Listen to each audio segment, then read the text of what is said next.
Hello friends. आज का हमारा टॉपिक है difference between AC and DC. ये हमारा इलेक्ट्रॉनिक्स का सिलेबस है, ये टॉपिक यहाँ पर है। ये हमारा कंप्यूटर साइंस का सिलेबस है, ये टॉपिक यहाँ पर दे रखा है। और इलेक्ट्रिकल ब्रांच में यह है topic number 6.2। Let's start. AC का मतलब होता है अल्टरनेटिंग करंट और डीसी का मतलब होता है डायरेक्ट करंट। तो जैसे यहाँ पर फिगर में दिखा रखा है, इस लाइन पे हमारी पूरा टाइम है, इस लाइन पे करंट है। तो अल्टरनेटिंग करंट की जो वैल्यू है वो टाइम के साथ चेंज होती है। देखिए जैसे जैसे ये वेव चल रही है तो हर एक टाइम पे जो करंट की वैल्यू मिलेगी वो अलग मिलेगी। इस पॉइंट पे करंट की वैल्यू अलग होगी। ये टाइम वाली एक्सिस है, ये करंट वाली एक्सिस है। और डायरेक्ट करंट में क्या होता है, ये स्ट्रेट लाइन में चलती है डायरेक्ट करंट। मतलब टाइम के साथ इसकी वैल्यू चेंज नहीं होती, हर एक पॉइंट पे इसका जो एम्पलीट्यूड होगा वो सेम होगा।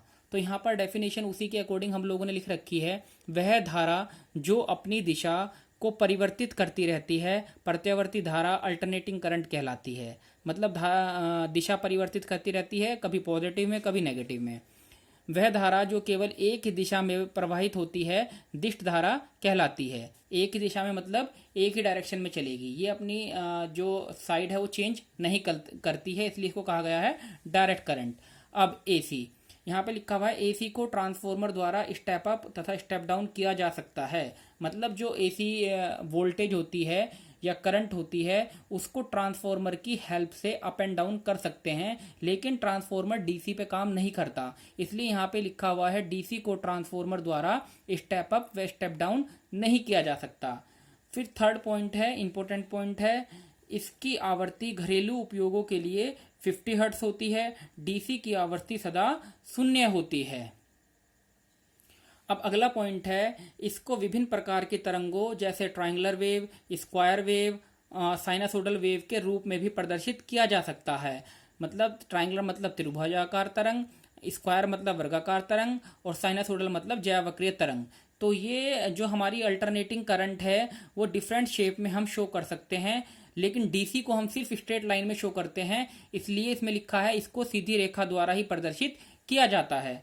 अब अगली लाइन में है, ये पॉइंट बहुत ही इंपॉर्टेंट पॉइंट है, पहले भी लिख चुके हैं। एसी की आवृत्ति विभिन्न देशों में मानकों के अनुसार 50 हर्ट्ज व 60 हर्ट्ज होती है। मतलब अल्टरनेटिंग करंट जो होती है और जो वोल्टेज होती है उसकी जो फ्रीक्वेंसी है, एसी की frequency country to country differ करती है। इंडिया में जो फ्रीक्वेंसी है वो है 50 हर्ट्ज और जो अब्रोड है उसमें शायद 60 हर्ट्ज भी है कहीं पे।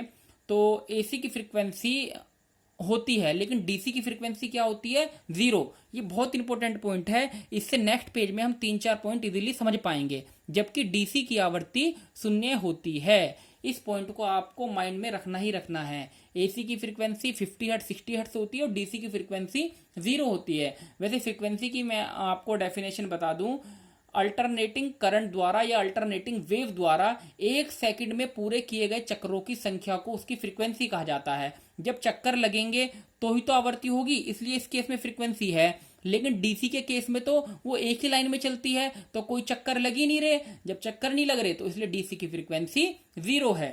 एसी को रेक्टिफायर द्वारा डीसी में कन्वर्ट किया जाता है, डीसी को इन्वर्टर द्वारा एसी में कन्वर्ट किया जाता है। हमें पता है रेक्टिफायर की हेल्प से एसी को डीसी में कन्वर्ट कर सकते हैं।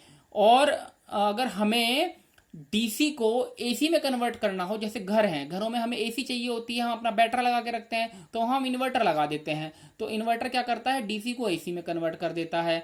और जैसे हम लोगों की लैब्स होती हैं, वहां हमें डीसी सप्लाई चाहिए होती है, तो हम वहां रेक्टिफायर लगा के एसी को डीसी में कन्वर्ट कर लेते हैं।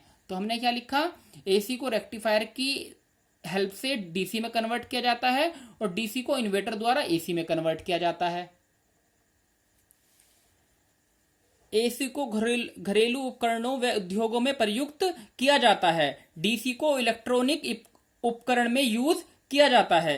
एसी को हम कहाँ यूज करते हैं, होम अप्लायंसेज में यूज करते हैं, इंडस्ट्रियल लाइन में यूज करते हैं। जबकि डीसी को हम कहाँ यूज करते हैं, इलेक्ट्रॉनिक इक्विपमेंट को चलाने के लिए हमें डीसी की जरूरत होती है। अगला पॉइंट है, एसी में पावर फैक्टर की वैल्यू 0 से 1 के बीच में होती है। पावर फैक्टर होता है कोस फाई और कोस फाई होता है वोल्टेज और करंट के बीच का एंगल, तो एसी के केस में वोल्टेज और करंट सेम फेज में नहीं रहती, इसलिए फाई की वैल्यू कुछ ना कुछ चेंज होती रहती है। इस वजह से जो हमें वैल्यू मिलती है वो 0 से 1 के बीच में मिलती है। डीसी में पावर फैक्टर की वैल्यू 1 होती है। डीसी के जो है वो रजिस्टिव लोड होते हैं और वोल्टेज और करंट रहते हैं सेम फेज में, है ना। जब सेम फेज में रहेंगे तो फाई की वैल्यू कितनी हो जाएगी 0, और कोस 0 कितना होता है 1। तो इस वजह से डीसी में पावर फैक्टर की वैल्यू कितनी होती है 1 होती है। अब अगला पॉइंट है, एसी सर्किट में resistive, inductive, capacitive load use किया जाता है ना। एसी सर्किट के अंदर हम रजिस्टिव लोड भी यूज कर सकते हैं, इंडक्टिव लोड भी, कैपेसिटिव लोड भी, या फिर इनके कॉम्बिनेशन भी। जबकि डीसी सर्किट में रजिस्टिव लोड यूज किया जाता है ना। तो इस चीज का ध्यान रखना है कि एसी सर्किट में हम resistive, inductive, capacitive load use करते हैं और इनका कॉम्बिनेशन भी यूज कर सकते हैं, जबकि डीसी सर्किट में सिर्फ रजिस्टिव लोड यूज किया जाता है।